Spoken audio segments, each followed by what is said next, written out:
Magkahiwalay nga na nag-celebrate ng Pasko at Bagong Taon ang ex-lovers na sina Catherine Bernardo at Daniel Padilla. Natapos nga ang taon na may kanya-kanya na silang celebration kasama ang kani-kanilang pamilya. Si Catherine ay nasa Taiwan kasama ang kanyang mga magulang at kapatid. Doon nga sila nagdiwang at doon nila sinalubong ang bagong taon na magkakasama. Samantala, nagdiwang naman at sinalubong ni Daniel Padilla ang bagong taon kasama rin ang kanyang ina at mga kapatid sa bahay nito. Makikitang masaya rin si Daniel kasama ang kanyang pamilya habang sila nga ay nagpapaputok sa labas ng kanilang bahay bilang pagsalubong sa bagong taon. Samantala, narito ang mga actual videos ng Katniel sa pagsalubong nila ng bagong taon. In 100 worlds he'd find us, and we'd say we do for the rest of our lives. With all that we have, we do, and we will when the sky turns black and he comes back riding on the clouds. Every day and every moment, every breath we take, we choose you.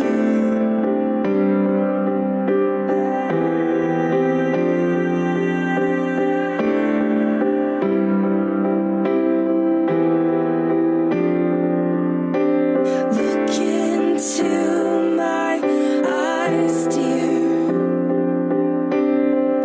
Look into my eyes, dear.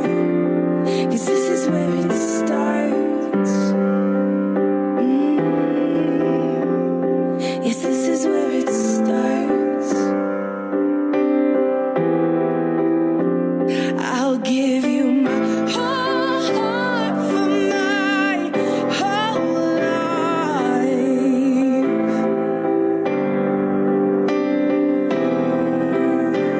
I'll give you my whole life.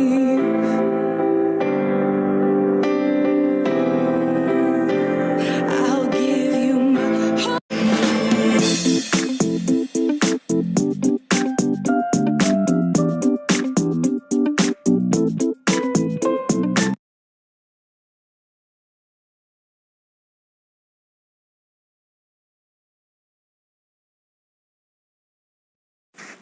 Narito ang ilan sa mga latest update ni Catherine Bernardo at ni Daniel Padilla.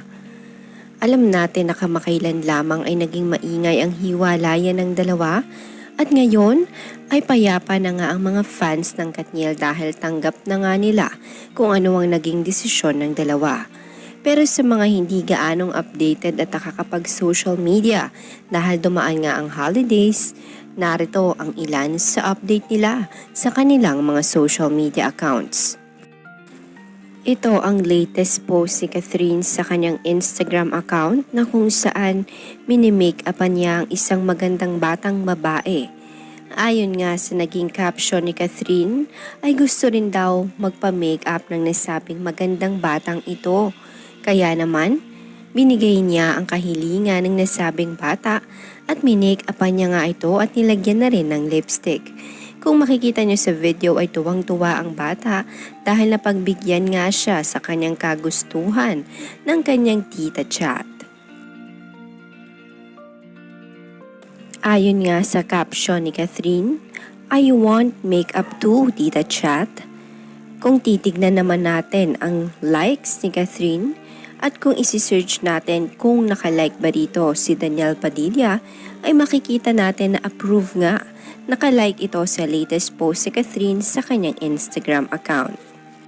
Samantala bago nga ang latest update ni Catherine sa kanyang Instagram ay nagpost pa nga ito noong December 15 ng kanyang mga litrato na kung saan ang mga simpleng bagay na ito ang nagpapasaya sa kanya. At ayon pa nga rito kay Catherine, ang kanyang buhay raw ngayon ay looking forward, not backward. Kaya naman isa ito sa mga tinignan ng mga fans na kumpirmasyon na talagang hiwalay na nga sila ni Daniel at ngayon ay nasa moving stage na at moving forward na nga si Catherine Bernardo. Ayon nga sa kanyang post, appreciation post for the little things that have been making me since the past few weeks. No looking back, only moving forward. At kung isi-search naman natin kung nag-like dito si Daniel Padilla, ay makikita natin na hindi nga ito nag-like sa post na ito ni Catherine. Narito pa ang isang post ni Catherine 6 days ago na nagsisabi at pinopost ang mga sunset sa iba't ibang mga lugar. Ayon kay Catherine ay paborito niya raw makita ang sunset kaya naman hindi na pinapalampas ang mga pagkakataon para makunan ang mga magagandang litratong ito kung saan papalubog na nga ang araw. Ayon nga sa caption, filled under fave hobbies, watching the sunset. At kung titingnan natin kung nakalike ba si Daniel sa post na ito, ay hindi rin nakalike si Daniel. Samantala, nagdiwang naman si Catherine Bernardo ng Kapaskuhan kasama ang kanyang pamilya, ang kanyang mga kapatid at ang kanyang mga magulang. Nagpunta na pa nga sila sa San Benito Farm na kung saan kasama niya rin ang kanyang mga magulang at kanyang mga kapatid. Wala ngang latest update o litrato na magkasama ang dalawa. Kung mapapansin natin sa mga accounts sa Facebook at Instagram, ay tanging mga nakaraang litrato na lamang nila ang binabalikan ng mga fans at mga netizens na nagsasabing di umano'y magkasama raw ang dalawa. Mapunta naman tayo sa latest update ni Daniel Padilla sa kanyang Instagram account na kung saan makikita nyo sa aking screen ay wala pa siyang bagong ina-update sa kanyang Instagram. Tanging ang dating post niya noong naghiwalay sila ni Catherine noong November 30, ang makikita nating latest update sa Instagram ni Daniel na kung saan pinalitan niya rin ang caption nito noon na napakahaba at di umano'y scripted nga raw ayon sa netizens. Kung makikita natin, ikaw at ako na ang caption nito at ang mga litrato ni Catherine at nilang dalawang magkasama. Samantala, nagdiwang naman ang Kapaskuhan si Daniel Padilla kasama ang kanyang mga pamilya, ang kanyang mga kapatid, ang kanyang nanay na si Carla Estrada at ang kanyang lola. Kung makikita sa litrato ay mukhang masaya naman si Daniel kasama ang kanyang pamilya. Sa ngayon, muna ang maibigay kong latest update sa inyo patungkol kay Catherine Bernardo at Daniel Padilla. Para sa mga hindi pa nakasubscribe ay mag-subscribe na kayo at i-turn on nyo ang notification bell para updated kayo sa mga susunod pang updates na i-upload ko patungkol sa Katniel.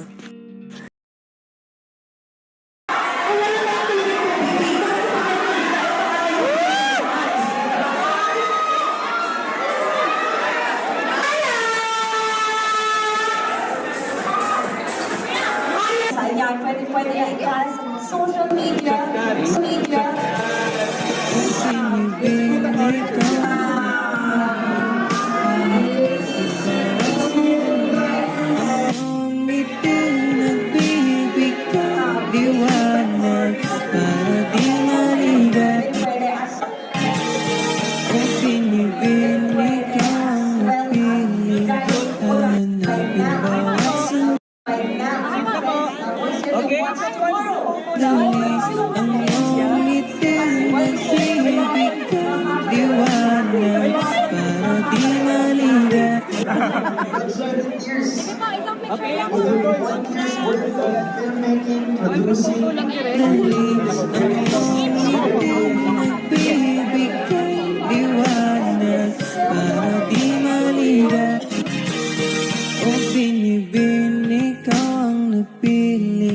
Hanapin bawat sandali ang iyong ngiti.